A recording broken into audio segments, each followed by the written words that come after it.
আসবে, এখানে অনেক পরিচিত লোক, এই জগতে থাকার কোন সুযোগ নাই, এই জগৎ ছাড়িয়ে এই জগৎ তৈরি করবে, এই জগতে দেওয়ার পরে আমাদের কোন সুযোগ নাই। কারণ দেখছেন যে ইনসান এই কথা আমাদের একটা লোক মরে যায়, তিনটা মাত্র জমিদারি থাকে। একটা হচ্ছে সরকারি আমরা কোন কিছু পাওয়া ছাড়া একমাত্র কেবলমাত্র আল্লাহ সুবহানাহু কুরসির জন্য যারা চেষ্টা করেছে, দান করেছে, কিয়ামত পর্যন্ত তারপর তারা এক সন্তান দুই সন্তান, এই সন্তান মানবরা মৃত্যু করে আল্লাহ দেওয়া দোয়া যেটা আল্লাহ শিখিয়ে দিয়েছে মানবের জন্য সর্বোত্তম দেওয়া হচ্ছে সন্তানের জন্য। রব্বির হামহুমা কামা রাব্বায়ানি সগীরা,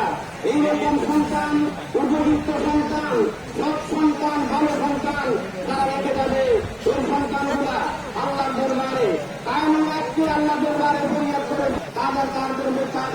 তাদের জন্য আছে দুর্ভোগ, তাদের জন্য তাদের কপালগুলা তারা হতো লাগা। আরেকটা সেগুলো থেকে উপকারী এলেন যারা দুনিয়ার ভিতরে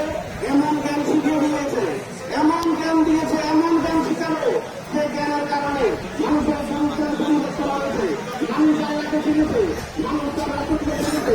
মানুষ তার আখিরাতকে চিনেছে, জান্নাত জাহান্নাম চিনেছে। এইরকম যারা করে যাবে